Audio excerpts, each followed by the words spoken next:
Dwarka forum को कैसे समझा जा सकता है? देखिए, द्वारका फोरम एक ऐसे इंडिविजुअल्स और सोसाइटी और सीजीएचएस का एक एसोसिएशन है जो जहाँ पे हम सब लोग मिलके यहाँ की जो लोकल समस्याएं हैं उसको हाईलाइट करते हैं और उसको एड्रेस करने की कोशिश करते हैं।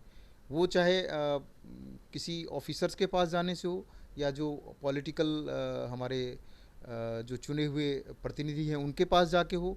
But end of the day हमें ये इंश्योर करना रहता है कि जो एक नागरिक होने का जो हमारा अधिकार है और जो गवर्नमेंट से हमें चाहिए होता है उसको इंश्योर करना है, और उसके लिए जो भी प्रयास हम कर सकते हैं वो हम करते हैं। द्वारका को पिछले 5 सालों में कहाँ देखा है आपने? जी, पिछले 5 सालों में द्वारका ने काफ़ी प्रगति की है और हर तरफ काम हो रहा है। और इसमें कोई दो राय नहीं कि सभी डिपार्टमेंट अपनी तरीके से कोशिश कर रही है। लेकिन ऐसा नहीं है कि इसमें कोई समस्या नहीं है, अभी काफ़ी समस्याएं हैं। मैं शुरू करूंगा डीडीए से, बिकॉज डीडीए को ओनर माना जाता है द्वारका को बसाने में। और उन्होंने किया, फिर धीरे धीरे उन्होंने कुछ जो जो ट्रांसफ़र होते हैं किसी और एजेंसी को भी करी। बट डीडीए का प्राइमरली रोल उन्हीं का था बनाने का। तो डीडीए कई चीज़ों में काफ़ी पीछे चल रही हैं, जैसे कि भरत बंदना पार्क को बनाने का है।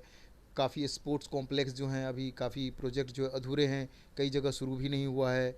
जो इंटरनेशनल कन्वेंशन सेंटर बनने का है वो भी हो रहा है, बट सभी ये शेड्यूल से पीछे चल रहे हैं। और कई तो ऐसे प्लॉट्स हैं जैसे कि फुटबॉल स्टेडियम है या कई ऐसे बड़े बड़े प्लॉट हैं जो ऑलरेडी ईयर मार्क हैं, फायर स्टेशन का है।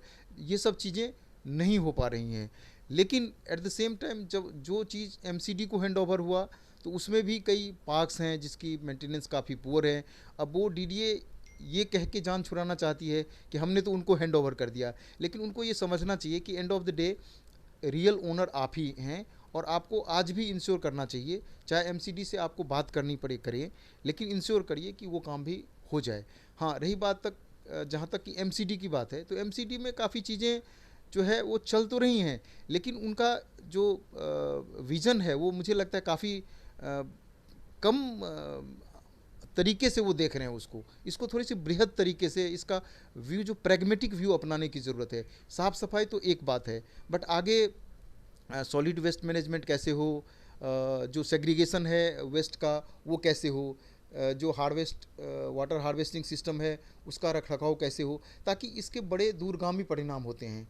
साफ़ सफाई तो आज की बात है, आज अगर नहीं भी हुआ तो कल हो जाएगा, लेकिन जो पर्यावरण को जो इन सब चीज़ों से जो नुकसान हो रहा है सॉलिड वेस्ट से या रेन वार हार्वेस्टिंग का सही मैनेजमेंट नहीं करके, तो इसके बहुत दूरगामी परिणाम होते हैं। और हम चाहते हैं कि एमसीडी इसको तुरंत इस पर कार्रवाई करे। हमने इसीलिए यहाँ के जो नए डीसी हैं मिस्टर प्रदीप कुमार, उनको भी मिला, उनको भी जाके ये सब चीज़ें बताई हैं कि आप इन पे इमीडिएट ध्यान दीजिए। साफ़ सफाई तो चलता रहेगा, बिकॉज जब तक सॉलिड वेस्ट मैनेजमेंट ठीक से नहीं होगा, रेन वार हार्वेस्टिंग जो वाटर हार्वेस्टिंग ठीक से नहीं होगी, तो ये आने वाले समय में और ज़्यादा पीड़ादायक होगा। अब इसके अलावा जैसे पुलिस की व्यवस्था है, पुलिस के साथ भी हम लोगों का लगातार चर्चा जारी रहता है। पुलिस भी अपनी तरीके से काम कर रही हैं, लेकिन अभी भी ट्रैफिक का जो मैनेजमेंट है, क्राइम जो कुछ हो रहे हैं जैसे कि चेन स्नैचिंग की आजकल वारदात काफ़ी बढ़ गई है। तो मुझे लगता है कि इस सब पे भी दिल्ली पुलिस को भी ध्यान देना चाहिए।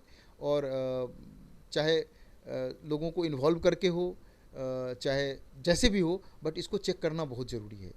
द्वारका को अगर आप गौर से देखें, एमसीडी की बात करें थोड़े देर के लिए हम, हम्म। तो कमलजीत सराव द्वारका वार्ड 20 से उनको मेयर बनने का भी चांस मिला था। क्या उस वक्त द्वारका डेवलपमेंट में था? देखिए, जहाँ तक इंडिविजुअल कमलजीत मैडम की बात है, तो वो काफ़ी पॉपुलर लीडर हैं यहाँ की।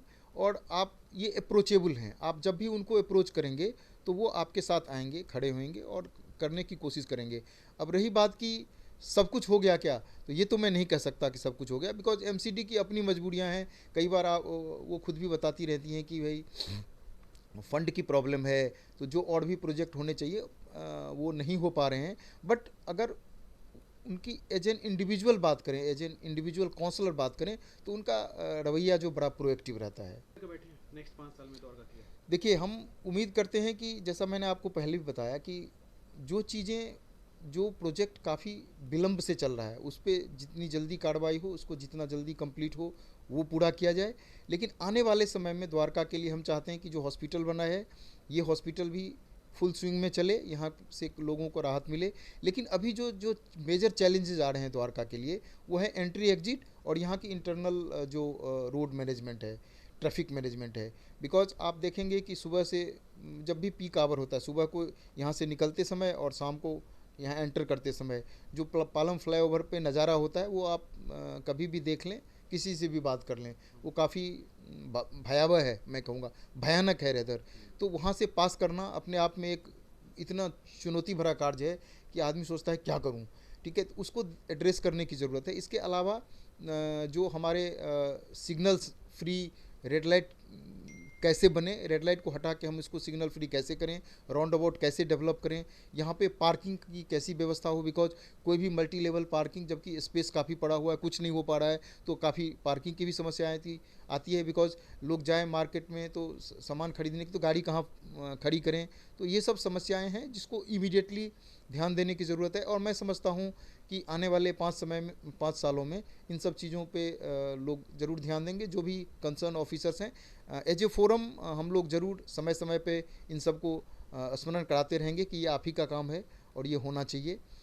एक छोटी सी समस्या आती है कि आप कभी भी द्वारका में अभी भी किसी भी रेड लाइट पे चले जाइए, जहाँ रेड लाइट है उसके ऊपर श्रब्स आपको ज़रूर मिलेंगे। तो हम लोग हॉर्टिकल्चर वालों को भी बोलते रहते हैं कि आप इसको साफ़ रखिए, क्योंकि इससे एक्सीडेंट भी हो सकता है। अब रेनी सीजन आ रहा है, तो इन सब चीज़ों का भी ध्यान देना ज़रूरी है।